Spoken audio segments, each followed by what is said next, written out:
Hello everyone, I'm James Obuhuma, faculty member at Africa Nazarene University, and my co-author Shingai Zivuku, who is a student at Africa Nazarene University. We carried out a study on social engineering based at cyber attacks in Kenya.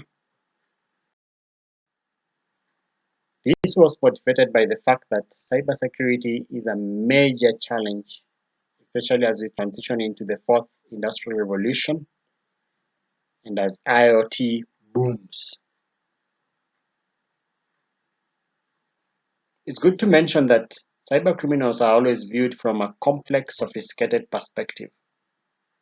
This has led to many organizations having to invest in high-tech solutions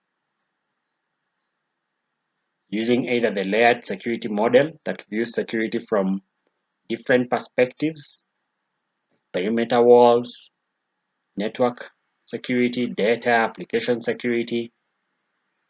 Others tend to use defense in-depth strategies, which brings in clear plans and strategic plans on how to take care of security. The layered security architecture model could also be swallowed within the defense in-depth security strategies. However, with all this, we tend to forget about social engineering, which is becoming the greatest threat to information systems. Social engineering is a psychological form of attack that exploits the weakest layer of information system, who are the users, the people, you and I.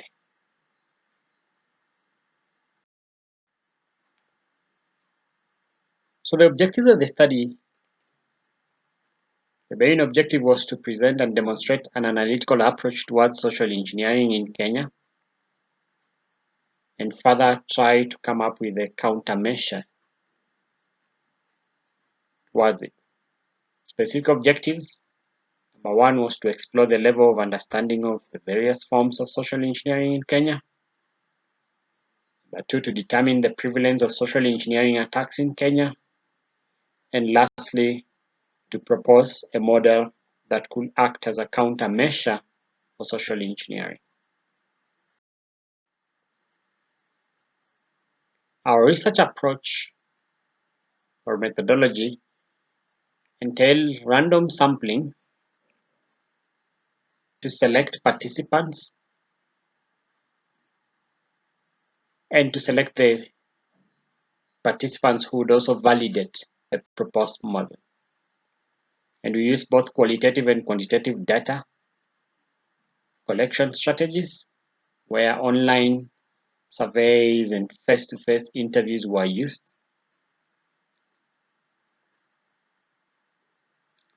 And data analysis was conducted using the Microsoft Excel data analysis tools with charts and descriptive narratives discussed as the main outcomes of the study. So just to summarize the main outcomes of the study, more details are in the paper. So we started with the pre-study, during which we realized that most Kenyans did not realize what social engineering is and the forms of social engineering unless they are explained to or given some explanation or narrative about what it is. So after doing that, we had now to make it in a clear way. We define what social engineering is and the forms, and then inquired to see whether they were familiar about them. And that is the outcome. We realized that most of them knew what smishing is, closely followed by phishing and vishing. The range wasn't so huge, so it meant that they were aware of these three forms. Then we tried to find out whether they had fallen victims of any of them, and those who accepted to have fallen victim say that vishing and smishing were at the top, 47 and 44%, following one another, and phishing was slightly low.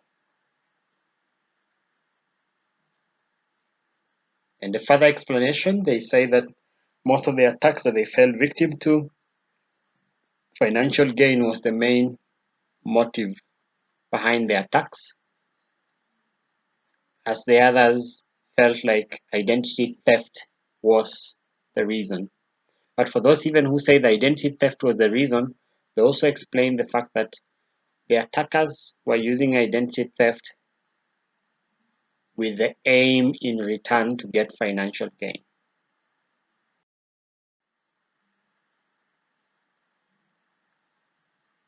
We keenly also try to explore why did they fall victim? What is this strategy that the attackers used that made them not realize that they were being attacked? And we looked at 6 key persuasion principles: authority, social proof, liking, scarcity, consistency, and reciprocity. And authority was topping with a very huge margin from the others. If I may just explain, authority means attackers put themselves in an authoritative position whereby the victim feels like, yes, this question or instructions are coming from authority, from a higher level, and then they end up giving in. Social proof and liking, which were tying. Liking is a scenario whereby an attacker determines what you love most, and he tends to play with your mind by offering to give you what you like most. You will tend to give in without knowing now that you've been duped. Social proof, on the other hand, is more of making a decision based on a prior decision that was made by someone or a group of people. So you tend to flow with the current. So you end up giving in to something. And scarcity, which was also slightly high, is a scenario where attackers create a scarce form of scenario that will make you get threatened and feel like you will suffer because of the scarce nature that is coming soon. So you end up to giving again. Looking at whether there exist laws, 60% of Kenyans felt that there were no laws on social engineering. A few said maybe, and a very small percentage said yes. Unfortunately, those who said yes, even when asked to state 1 or 2 laws that they thought existed, they could not quote any. And lastly, we sought to find out which form did the participants feel Kenyans are still vulnerable to with the current state, and smishing and vishing were at the top,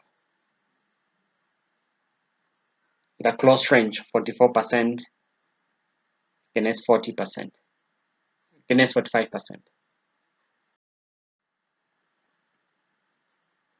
So we were keen to look at why was vishing and smishing dominating? Why were the 2 forms dominating? And we realized that there are many reasons, varied reasons as to why they dominate. Both of them thrive due to the growth in mobile phone usage and mobile money transfer. Of course, Kenya and East Africa has a money transfer called M-Pesa, which is very common, and many people do a lot of mobile banking using it. And there was a lot of unprotected data collected by these mobile transfer agents. Mostly they correct your phone number and ID number, and it lies idle. And then both of them are applicable even with feature phones. These are the opposite of smartphones. You don't necessarily have to have a smartphone for you to be vulnerable to smishing and vishing. And many people always assume that idle prisoners carry out random attempts in Kenya. Vishing alone is much easier to convince someone by a phone conversation, and we also determined that vishing denies victims time to think through a conversation, so they end up giving in. Smishing is a cheaper form since the cost of SMS is just extremely low and affordable to anyone who would want to carry out an attack. Given the opportunity to suggest some solutions, the sample suggested a number of solutions as you might see them in the chart that is provided. User education and awareness was stopping, leading with a very huge margin, 32%, and followed by enactment and enforcement of laws at very low rates. Others like strict penalties, blacklisting, coming up with innovative solutions, also following in that ladder. So these results informed us to think deeper on how do we carry out user education and the awareness as the prime issue, and how innovative could we be in solving or rather coming up with a solution of that nature. Hence, the study now proposes an expert system kind of model composed of domain experts who provide and validate knowledge that is formulated in form of rules that go into the rule base, and users will access this knowledge in the knowledge base by inferring the knowledge through an inference engine, or they could go through a training and testing engine by going through self-paced tests that you could be gradual. You go level by level as you earn badges. And the proposed model user interface should be in form of a chatbot presented in as a web application or a mobile application. That formulates a whole system that is innovative in an expert system. So what is the significance of the study? The resulting study outcome could aid in formation of information security policies and awareness programs, which could in return lead to formation of national and international laws. We saw that as a major gap that was missing. And then the proposed awareness model will lead to a knowledgeable society, because people learn on their own and infer knowledge where necessary. And in return, it will lead to reduced success rates of successful attacks. And this will be beneficial to both individuals who just want to play safe and organizations. Even when they are hiring their employees, they could subject them to such tests, mandatory tests. So in conclusion, the study determined that phishing and smishing stands out as commonly used forms, with financial gain being the prime goal. And the study also affirms authority as the main persuasion strategy used by attackers. In the review of literature, we realized that other studies had also featured authority, and apparently this study affirmed it. And we also determined that attackers